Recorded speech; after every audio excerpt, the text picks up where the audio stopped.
What's up? It's Hunter here, and today I thought we would do kind of a different video I've been wanting to do. So this is not any kind of beauty related video. It's kind of like, I don't know what kind of video it is, but moving on. Okay, so I've been, you guys probably don't know this because I haven't mentioned this on here, but I am very into the supernatural world. All those things kind of like that, anything to do with like spirits and anything like that, I love, love, love, love. I just think it's so, so, so interesting. So that's always been a big part of what I like to do. And I found a recent way. It is communicating or telling people's futures through tarot cards. Some of you may pronounce them tarot, but I have looked up the correct pronunciation, and it is in fact tarot, which I thought, so my friend was wrong, I was correct, so get me. But so today I'm just beginning. I'm learning all the meanings of the cards, what they represent. So I'm going to be like kind of showing you guys what I've been doing, how the cards kind of work, so that you guys can get a general idea. I don't know. But I've just been really interested in this, and I really just kind of wanted to share what I've been doing with these cards with you guys lately. So I'm so excited for you guys to see this. So stay tuned, and I'll see you guys soon. Hi guys, so the first thing that I'm going to do is I'm going to show you the actual cards. I keep mine in this little like bin thing. I don't even know why I'm like weird like that. But you're supposed to keep your cards in like a piece of cloth or something that kind of has significance to you. And I haven't found anything, a cloth yet that has quite significance to me, so hopefully I will find one of those soon. But right now I just keep them in this. You want to keep them in a place where no one else is going to touch them, because you want the cards to have a significance to you. You want to be able to go to the cards for guidance and not have an interference with anyone else's touching your cards, or anyone else going to your cards for guidance. So you want to keep the cards significant to you, only you want to touch them. You want to let other people, very minimal, be able to touch your cards, because you want to have the strongest bond with your cards that you possibly can. So the cards just look like this. They're just like, they have this very interesting design on these cards. There are 78 cards in the deck, so there's definitely lots of cards, not just, definitely more than your average deck of cards, and they're very different from your average deck of cards. So I'll just kind of, there's two sections to the cards. There's the section called the Major Arcana, and the Minor Arcana. So those are two different types of how the cards can be read, two ways to kind of explore the cards. So I'm going to show you, I also have bought two books to kind of help me through. This one came with the cards because I bought the beginner set of cards, and it comes with this book. It's the Illustrated Guide to Tarot. So I've been reading through this book. It's been helping me out a lot with understanding the meaning of the cards and all that stuff. So this is just a page that I was reading on the Minor Arcana. There's 4 different elements represented by these cards. So there's the cups. The cups represent the element of water, or they belong to the element of water. The wands represent fire. The swords signify the air, and the pentacles signify the earth. So each, depending on what your future is holding, you can kind of know, like, if you get wands or pentacles, which one is which element that's gonna refer to. So that kind of is interesting, I thought. The other book that I got is the Tarot Oracle, and this has how to read tarot cards. Sorry, I'm saying tarot. The Tarot Oracle, it has how to read tarot cards, how to read runes, so it has a bunch of other stuff, but this book has been definitely helping me out a lot, so I'm not getting like super, super, super confused. But in this book, it told me a few ways to kind of get in touch with your cards. So it said that you should have a special notebook that you dedicate just to your tarot. So this is just my standard notebook that I've been using for this purpose. And to go through the Major Arcana, look at the pictures and kind of write down what you think without reading any of the books of them telling you what the cards mean, to write down what you think the cards mean, what you think they represent.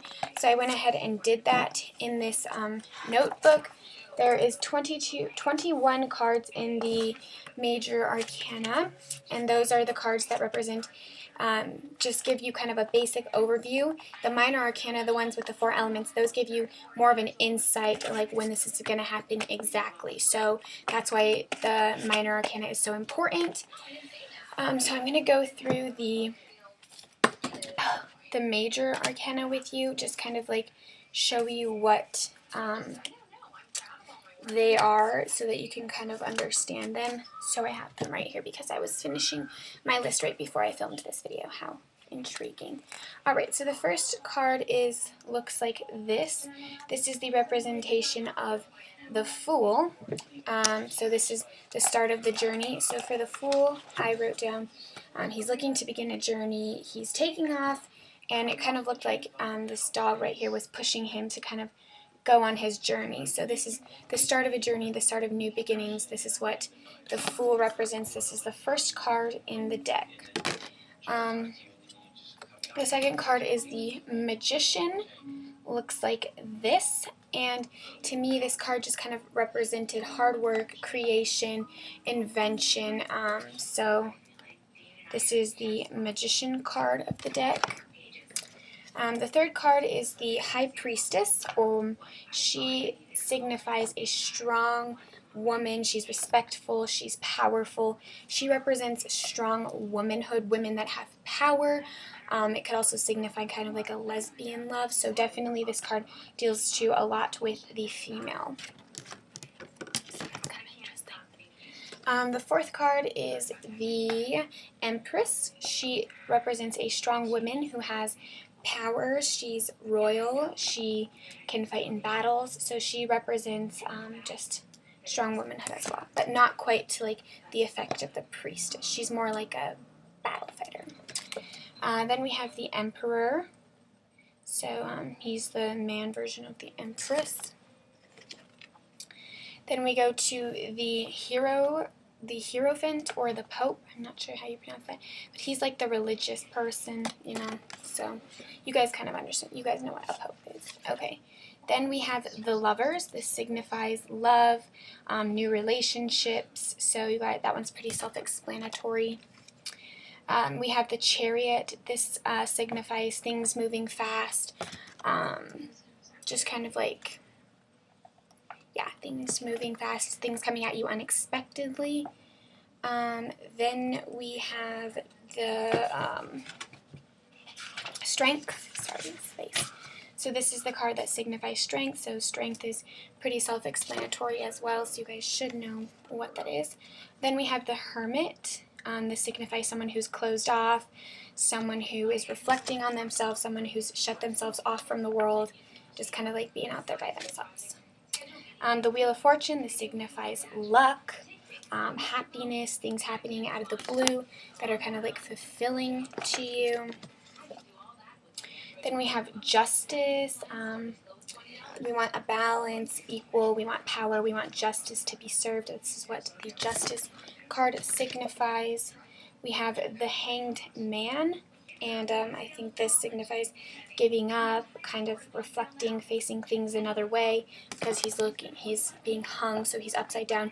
So maybe like looking at life a different way, looking at it from being upside down rather than right side. The Death card, you all should know, signifies the end of something. Not always like actually like you're gonna die, but just could be like the end of a relationship, significant loss, sorrow, sadness, things like that. Then we have the Temperance. Help, getting, I think this signifies help, someone like starting over, because after death you want to like start over and something's going to give you power to keep going in life. The Devil, the Devil. This doesn't always signify the actual devil. It could signify mischief, the part of you inside that wants to speak out, the mischievous part inside of you wants to come out. That's what the devil signifies. It doesn't always signify like evil. We have the Tower, which I believe this signifies failure, falling, being on top and having to start completely over, because in the picture the guy is falling from a tower. This is the Stars, so I think the Stars just like giving back hope, being able to keep going. We have the Moon, which is at night, peace. There's creatures, so la la la la. The Sun represents warmth, bright, high spirit, just kind of like getting back in your groove. Then we have Judgment, the Judgment card, pretty self-explanatory of what Judgment is. And the last card is the World, and it has the 4 elements and a woman in the middle. So that is the major arcana. Those are mainly the cards that represent or show what that is. Then we have the minor arcana, which are all these cards. So we have, these are the wands. We have the wands. Oh gosh. So you have like each minor card. So you have the wands, swords, cups, pentacles, and then you have a so you have an ace up until a 10, and then you have a king, queen, knight, and a page of each element. So that's how they go. So like this one is the Queen of Pentacles, and then you have like, this is the 3 of Swords, or the 3 of Wands, excuse me. The 8 of Pentacles. This is the Page of Wands, so that's what he represents children, strong children, young children of either gender. The King of Swords, he represents a strong male, an older male. The Knight of Swords, so this is kind of like a, can be a boy or a girl that are kind of like, what's the word I'm looking for? They're kind of like naive, kind of dumb, kind of, just want to go out and be the hero, not always thinking. Like this would be the 3 of Swords. So just different kind of pictures.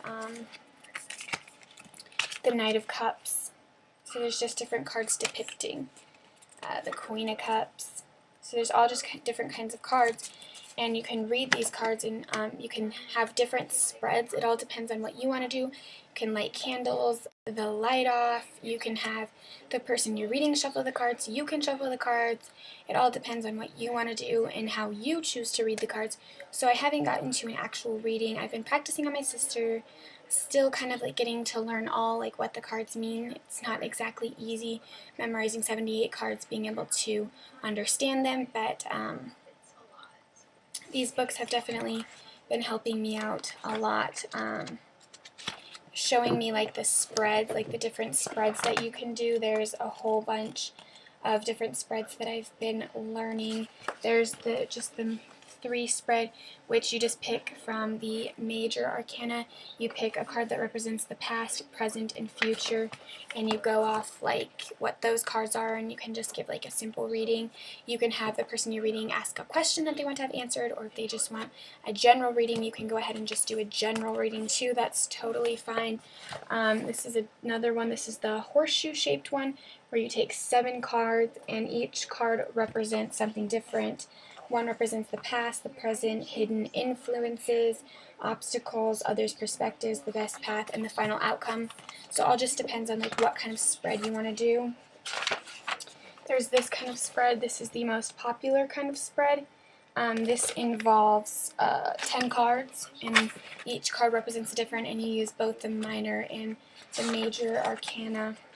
There's also this kind of spread where you use 12 cards and you put them in kind of like a clock position. That's the astrological spread. So there's all just kind of different kinds of spreads, and it gives you like examples of readings to just kind of give you a nice picture. So I think that's helpful. And then it goes through and explains what each card means, what they represent, keywords to keep popped in your head. So that's really helpful as well. So yeah, that's pretty much what I've been doing. I think it's so interesting and just such a cool way that you can read someone's future through cards, and you can do it however you want. It's however you understand the cards. No two people are ever going to be the same reading their cards. So I just think that's so cool. I'm really glad I got to get the experience to do it, to try it out, and we'll definitely keep you guys occupied, or keep you guys updated with how I'm doing, what I'm doing, if I'm getting it, if I'm not getting it, all that stuff. I'll definitely keep you guys updated. So yeah, those are the basic things. So if you guys have any questions, feel free to comment down below. I'd love to see your guys' questions. I'd love to help you guys out. So thank you guys so much for taking the time to watch my video today. If you liked the video, go like this, go subscribe to my channel, go check out my other videos. So yeah, I think that's it. So thank you guys so much for watching my video, and and I will see you guys next time. Bye!